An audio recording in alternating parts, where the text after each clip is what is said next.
My name is Elena, I'm 41. And at the very moment my son was stepping into his future, my parents tried to erase me from his life. The graduation hall was packed that day, the air thick with the scent of fresh flowers and the nervous energy of proud families.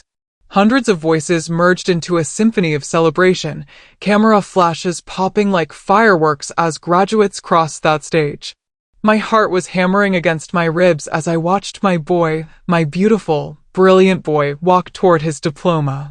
22 years old and about to conquer the world. This was supposed to be our moment. Our triumph. But triumph has a way of turning to ash in your mouth when the people who are supposed to love you most decide you're nothing but a stain on their perfect picture.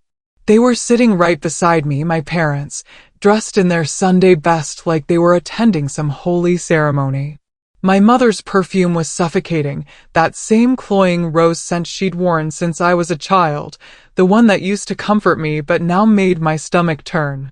My father sat rigid as a board, his jaw clenched so tight I could hear his teeth grinding even over the applause echoing through that cavernous hall.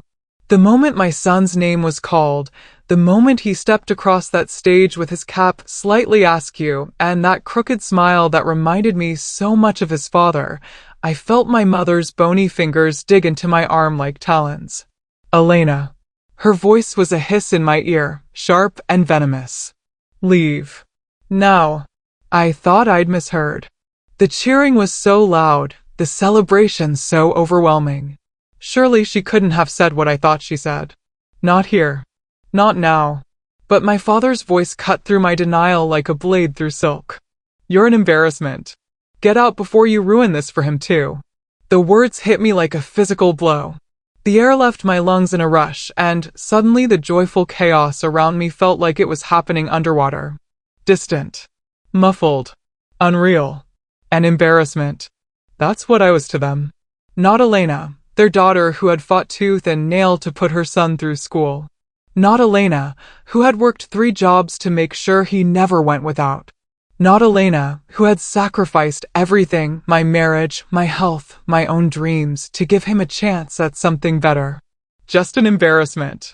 I could feel the blood draining from my face, my hands starting to shake as the shame crept up my spine like ice water.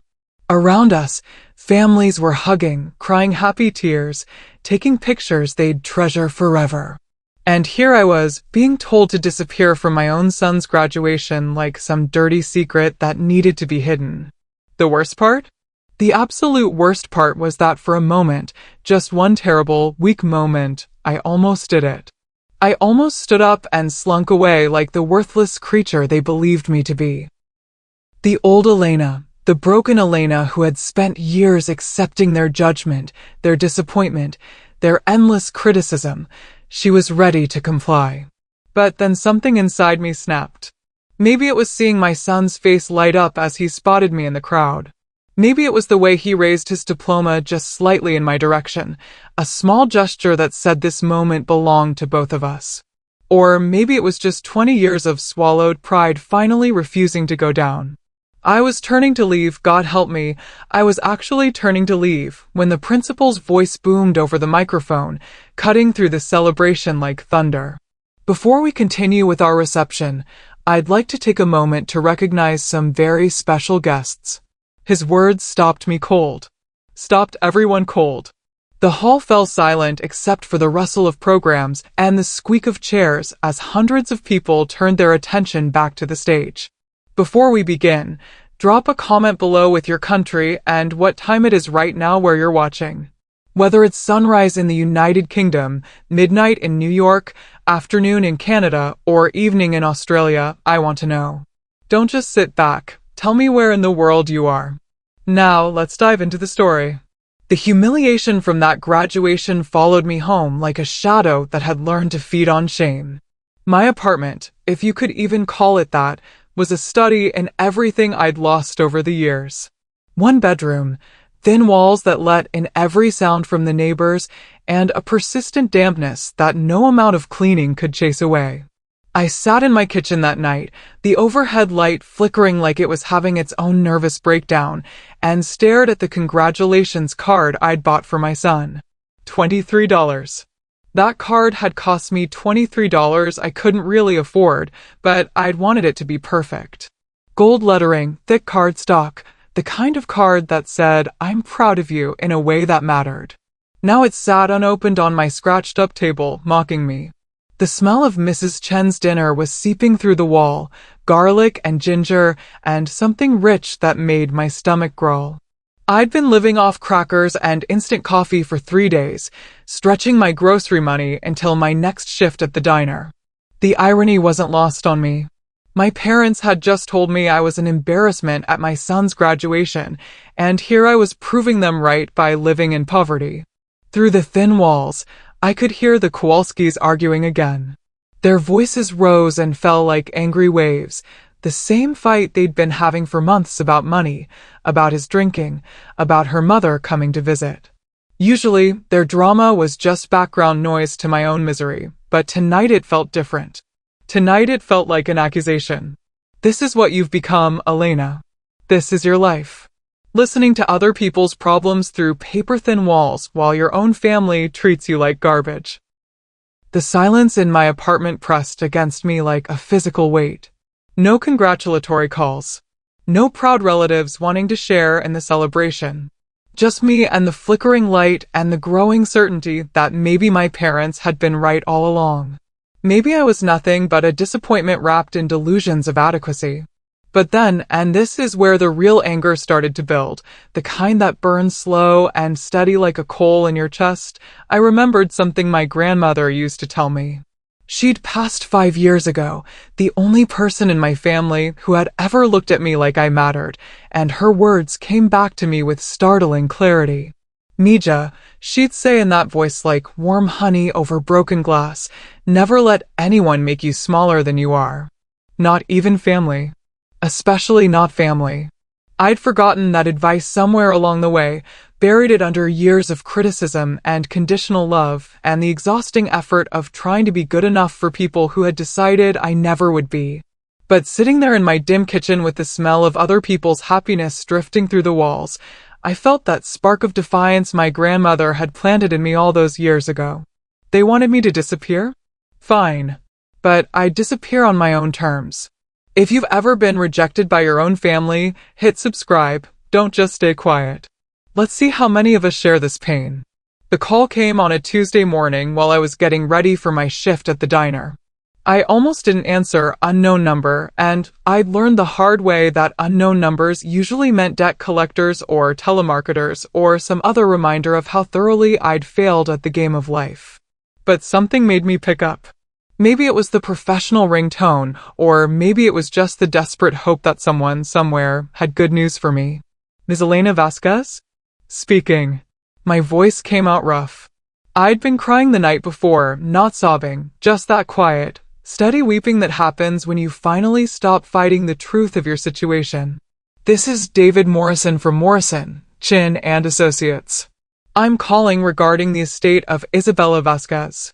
Are you the granddaughter of Isabella Maria Vasquez, deceased? The world tilted on its axis. My grandmother's name spoken in that crisp, professional tone made something inside my chest squeeze tight. Yes, that was my grandmother. Ms. Vasquez, I need you to come to my office as soon as possible. There are some matters regarding your grandmother's estate that require your immediate attention. Estate. The word hung in the air like a question mark made of hope and confusion. My grandmother had lived in a tiny apartment above a bodega, surviving on Social Security and the occasional help from family members who had long since written her off as a burden. What estate could she possibly have had? I'm sorry, Mr. Morrison, but I think there might be some mistake. My grandmother didn't have any estate. She barely had anything when she passed. The silence on the other end of the line stretched long enough for me to wonder if the call had dropped. Then his voice came back, softer now, almost gentle. Ms. Vasquez, your grandmother owned significant property and assets that have been held in trust. Property that, according to her will, now belongs to you. Additionally, she held shares in a family business that your parents have been managing in your absence. The phone slipped in my hand. I had to grip it tighter to keep from dropping it entirely. That's impossible. My parents would have told me. They would have. Ms. Vasquez. His voice cut through my protest with the kind of authority that comes from years of delivering life-changing news. Your parents have been receiving income from your grandmother's business shares for the past 5 years. Income that, legally, should have been coming to you. The room started spinning. I sat down hard on my couch, the springs creaking under my weight, and tried to process what he was telling me. My grandmother, my poor, forgotten grandmother whom my parents had barely visited in her final years, had owned property, had owned shares in some business, had left it all to me. And my parents had known, had kept it from me, had let me struggle and scrape and humiliate myself while they collected money that should have been mine. How much? The words came out as a whisper. I think it's better if we discuss the details in person. Can you come in this afternoon? I looked around my pathetic apartment, at the water stain on the ceiling and the mismatched furniture and the stack of unpaid bills on my kitchen counter. At the life I'd been living while my parents, the same parents who had just told me I was an embarrassment, had been profiting from my inheritance. I'll be there in an hour. Tell me in the comments, what would you do if the very people who threw you away suddenly needed you? Ignore them or make them sweat? The phone started ringing that very afternoon. I was sitting in my car outside the lawyer's office, my hands still shaking from what I'd just learned, when my mother's number flashed across the screen. I stared at it, watching it ring and ring until it went to voicemail. Then it started ringing again. And again. By the fourth call, I turned the phone off entirely. The numbers Mr. Morrison had shown me were still spinning in my head. Property values, business shares, accumulated interest, all adding up to a sum that would have changed my entire life if I'd known about it 5 years ago. If I'd known about it 5 days ago. My grandmother hadn't just left me money. She'd left me freedom. Independence. The chance to hold my head up and stop apologizing for taking up space in the world. And my parents had stolen that from me. When I got home, there were already 3 messages on my answering machine. My mother's voice, sugar sweet and concerned. Elena, honey, we need to talk. There's been some confusion about your grandmother's affairs. Call me back. The second message was my father, his tone clipped and businesslike. Elena, you need to call us immediately. There are legal matters that need to be resolved. The third was my mother again, and this time the mask was slipping. Elena, don't be stupid about this. You don't understand what you're dealing with. I saved them all. Evidence, Mr. Morrison had called it. Documentation of their knowledge and their attempts to maintain control. Over the next few days, the calls came relentlessly. My mother's voice grew more strained with each message, the fake sweetness curdling into something desperate. My father's threats became more explicit. They left messages about family loyalty, about not understanding the complexities of business, about how they'd been protecting me from responsibilities I couldn't handle. Protecting me. The audacity of that word made my teeth ache. But the message that really broke something open inside me came from my younger brother, Marcus. The golden child who had never wanted for anything, who had gone to college on my parents' dime, while I'd scraped together community college credits between double shifts. Elena, what the hell are you doing? Mom's been crying for 3 days. Just call them back and work this out. Don't destroy the family over money. Destroy the family. As if the family hadn't been destroyed the moment they decided I was worth less than their reputation. As if it hadn't been destroyed every time they chose my brother's needs over mine, every time they looked at me like I was a problem to be solved rather than a person to be loved. I found myself talking to Mr. Morrison more than anyone else during those days. He became an unexpected confidant, someone who understood the legal implications of what was happening, but also seemed to grasp the emotional weight of it all. They're going to escalate, he warned me during one of our conversations. Right now they're trying honey. When that doesn't work, they'll try vinegar. He was right. By the end of the week, my father's messages had shifted from paternal disappointment to barely concealed fury. My mother had stopped calling altogether, but Marcus kept trying, his voice getting more desperate each time. Elena, please. They're talking about lawyers. They're saying you're being manipulated. Just call them back. But I didn't call back. For the first time in my adult life, I held the power in my relationship with my family, and I was learning something important about silence. Sometimes silence is the loudest answer you can give. Don't just watch, subscribe right now. Because when truth is spoken, it must be heard. Don't let this story fade. 3 weeks after that first phone call from the lawyer, my mother's voice on my answering machine had taken on a tone I'd never heard before. Humility. It was so foreign coming from her that at first I thought someone else was using her phone. Elena, sweetie, I know we've had our differences, but we're still family. Your father and I would like to invite you to dinner this Sunday. Nothing formal, just the chance to talk. To work things out like adults. I played the message 3 times, listening for the catch, the hidden barb, the subtle indication that this was just another way to put me in my place. But all I heard was a woman who suddenly needed something from the daughter she'd spent decades treating like a disappointment. The invitation came with specific details. Sunday at 6. Their house, the house I'd grown up in but somehow never felt welcome in, even as a child. She mentioned that she was making my favorite meal, which was laughable since my mother had never bothered to learn what my favorite meal actually was. I almost declined. The smart thing, the safe thing, would have been to stay away. To handle everything through lawyers and keep the emotional distance that had protected me for so long. But there was something about the opportunity to walk back into that house, not as the desperate daughter begging for acceptance, but as the woman who held all the cards, that I couldn't resist. I spent more time getting ready for that dinner than I had for any date in recent memory. Not because I wanted to impress them, but because I wanted them to see exactly what they'd thrown away. I chose a dress that had been hanging in my closet for 2 years, waiting for an occasion special enough to justify wearing it. Black, simple, but cut in a way that made me look like I belonged in boardrooms instead of diners. I did my makeup carefully, my hair professionally styled. When I looked in the mirror, I barely recognized myself. This wasn't the Elena who had slouched out of that graduation hall in shame. This was someone else entirely. Someone who had power and knew how to use it. The house looked exactly the same as it had during my childhood, imposing, pristine, cold.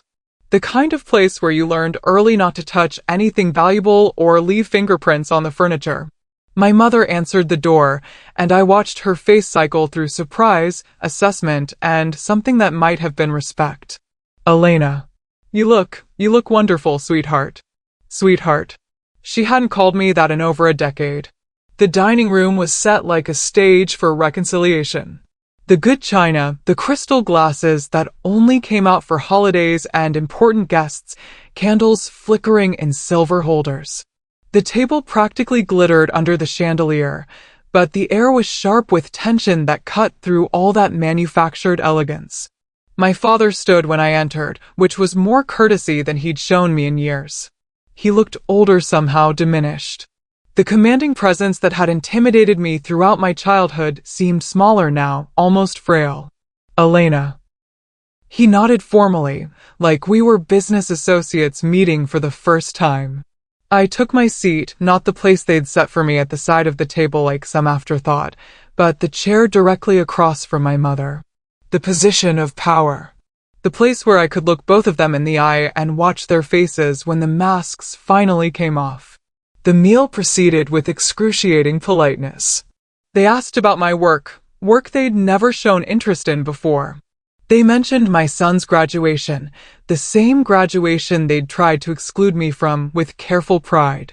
They talked about the weather, about neighborhood gossip, about everything except the reason we were all really there. But I could see it in their eyes. The calculation. The desperation. The growing awareness that their carefully constructed world was balanced on the goodwill of someone they'd spent years treating as expendable. And slowly, inevitably, the real conversation began to emerge from beneath all that forced civility. Have you ever faced those who once crushed you, only now they can't look you in the eye? Drop your story in the comments, I'll be reading. It was my mother who finally broke first. We were halfway through the main course, pot roast that was overcooked and vegetables that had been boiled into submission, when she set down her fork and looked at me with those pale blue eyes that had delivered so many cutting remarks over the years. Elena, we need to talk about your grandmother's situation. Situation. Such a careful word. Not inheritance. Not theft.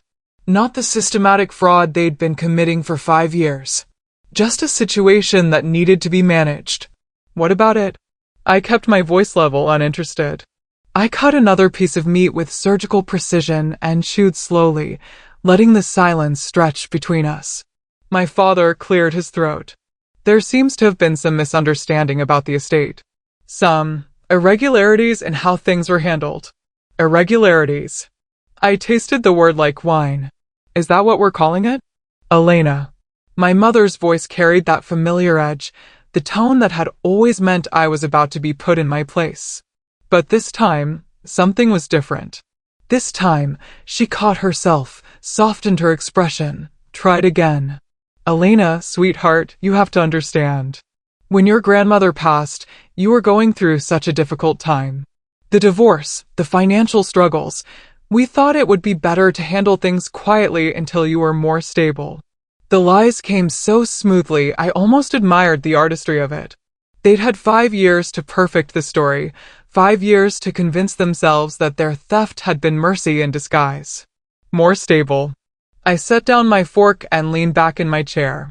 You mean until I was desperate enough to be grateful for whatever scraps you decided to throw me?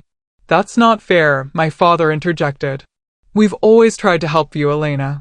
Even when you made choices that made it difficult. Choices. The word came out sharp as broken glass. You mean like having a son out of wedlock? Like marrying someone you didn't approve of? Like getting divorced when that marriage fell apart? Like working 3 jobs to support my child instead of coming to you with my hand out? The temperature in the room seemed to drop 10 degrees. My mother's carefully composed expression cracked just slightly, revealing the anger underneath. We did what we thought was best for everyone involved, she said through gritted teeth. Everyone involved. I laughed, and the sound was bitter enough to curdle the wine. Tell me, Mom, exactly how is stealing my inheritance best for me? We didn't steal anything. The words exploded out of her before she could stop them, her voice rising to that familiar shriek that had terrorized my childhood. We managed your grandmother's assets responsibly while you were busy destroying your life. And there it was. The real opinion, the true judgment, stripped of all pretense and politeness. In her mind, I had been destroying my life, and they had been saving me from myself. My father reached out and put a warning hand on my mother's arm, but it was too late. The mask had slipped, and we were finally having the conversation we should have had years ago. Destroying my life, I repeated softly. By raising my son. By working to support him. By trying to build something from nothing while you sat in this house collecting money that belonged to me. That money was going to be yours eventually, my father said, his voice strained. We were just managing it until you proved you could handle that kind of responsibility. And when exactly was I going to prove that? When I turned 50? 60? When you were dead and couldn't control it anymore. The silence that followed was deafening. Even the grandfather clock in the corner seemed to pause, as if time itself was holding its breath. My mother's hands were shaking now, her carefully applied makeup starting to smear at the corners of her eyes. Elena, please. We're still family. Don't hold grudges over money. It changes people, makes them bitter and cruel. Bitter and cruel. I stood up slowly, my chair scraping against the hardwood floor. You want to know what makes people bitter and cruel, Mom? Being told you're an embarrassment at your son's graduation. Being cut out of family decisions for decades. Being treated like a charity case while you profit from my inheritance.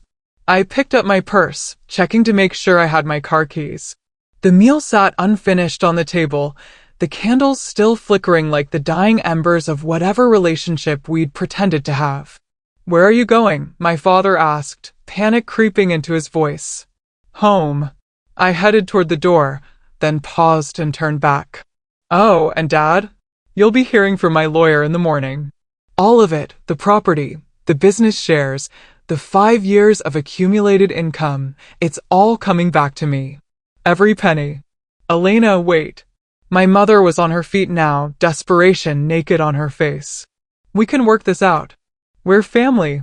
I looked at her for a long moment, this woman who had given birth to me, but had never really seen me as anything more than a problem to be solved or a disappointment to be managed. Family, I said quietly, doesn't tell you to leave your child's graduation. And with that, I walked out of their house for what I knew would be the last time, leaving them sitting in their glittering dining room with their lukewarm pot roast and their shattered illusions of control. If you've made it this far and still haven't subscribed, ask yourself, why? Are you afraid of standing for truth? Hit subscribe now. Silence only protects the guilty. The collapse began within a week of that dinner. Not with a bang, but with a series of phone calls that started early and never seemed to stop. First came the lawyers. My parents had hired expensive representation, the kind of legal firepower that costs more per hour than I used to make in a month. But expensive doesn't always mean effective, especially when the law is crystal clear and the evidence is overwhelming. Mr. Morrison called me on a Wednesday morning, and I could hear the satisfaction in his voice. The court has issued a temporary restraining order freezing all assets related to your grandmother's estate. Your parents' accounts, the business income, even their personal finances, it's all locked down pending the investigation. I was sitting in my kitchen, the same kitchen where I'd eaten crackers for dinner and listened to the neighbors fight through thin walls, and suddenly I couldn't stop laughing. Not happy laughter, the kind of laughter that comes when justice is so long delayed that it feels like a cruel joke. How long will the investigation take? I asked. Could be months. Could be longer. Depends on how cooperative they want to be. Cooperative. My parents had never been cooperative about anything that didn't serve their immediate interests. I suspected this wouldn't be any different. The phone calls from my family started that same day. First Marcus, his voice tight with panic. Elena, what did you do? Mom can't even access her checking account. They're saying there might be criminal charges. Criminal charges. The words sent a thrill through me that I wasn't entirely proud of. But there it was, the possibility that their actions might finally have consequences beyond hurt feelings and family drama. My sister called next. Sarah, the middle child who had always played peacemaker and stayed carefully neutral in every family conflict. Elena, please, you have to fix this. Mom's having panic attacks. Dad's talking about losing the house. The house. The pristine showcase where I'd never felt welcome, now at risk because of their own greed. The irony was almost too perfect. But it was the call from my mother's sister, my Aunt Carmen, that really showed me how far the ripples had spread. Elena, Mija, what's happening with your parents? Your mother called me crying, saying something about legal troubles and frozen accounts. She's asking to borrow money, but she won't tell me why. The family matriarch, the woman who had always looked up to my parents as the successful ones, the responsible ones, was now seeing them with their hands out and their reputation in tatters. Ask her about grandmother's estate, I said quietly. Ask her why she never mentioned that I was the primary beneficiary. The silence on the other end of the line told me everything I needed to know. Another family secret exposed. Another lie unraveling.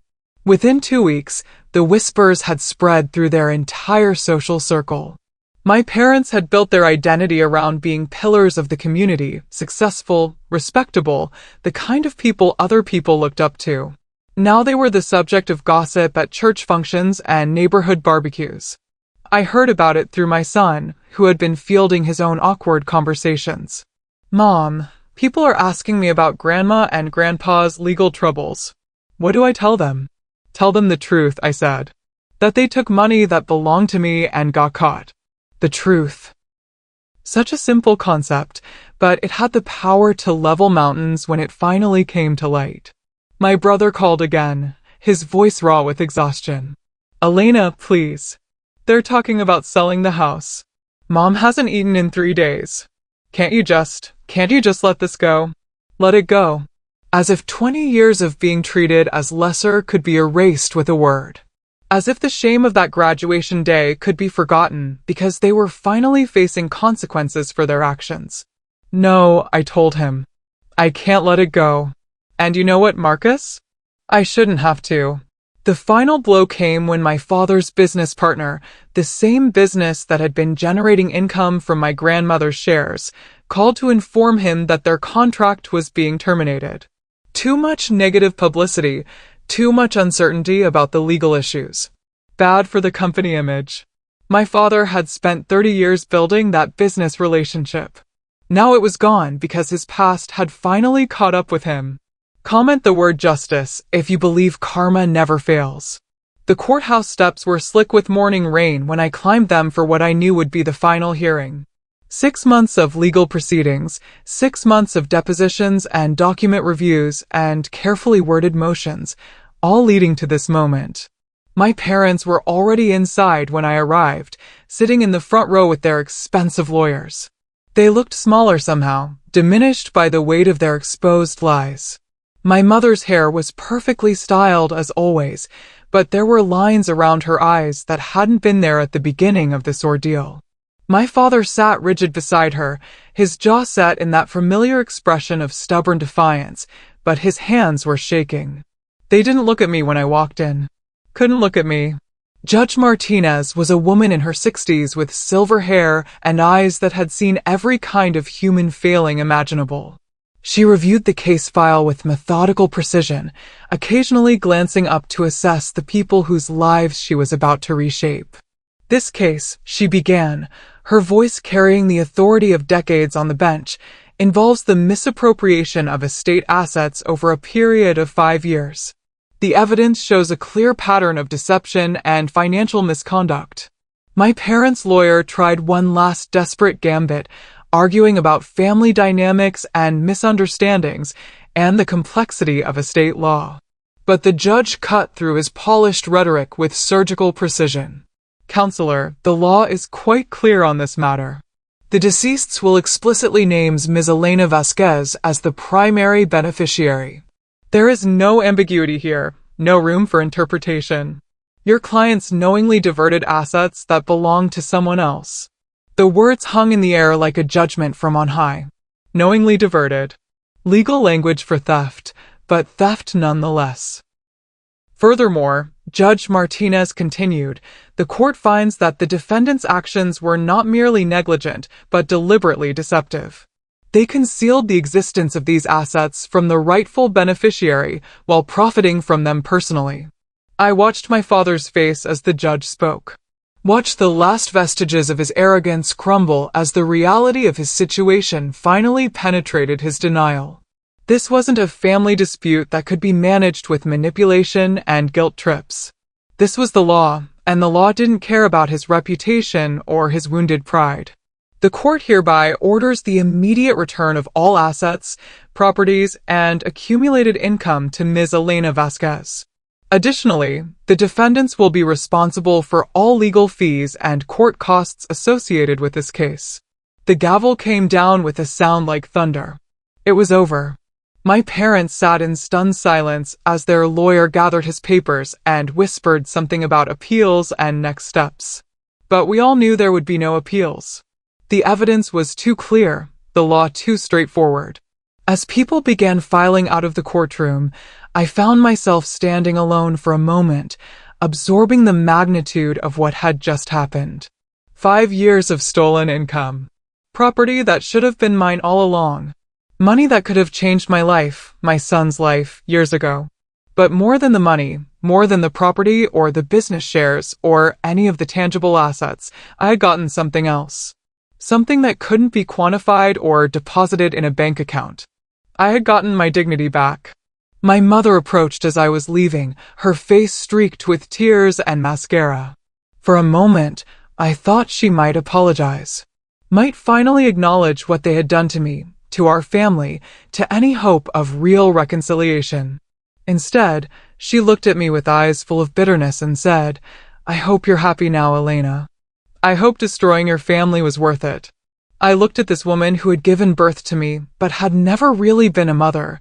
This woman who even in defeat couldn't take responsibility for her own actions. I didn't destroy our family, Mom, I said quietly.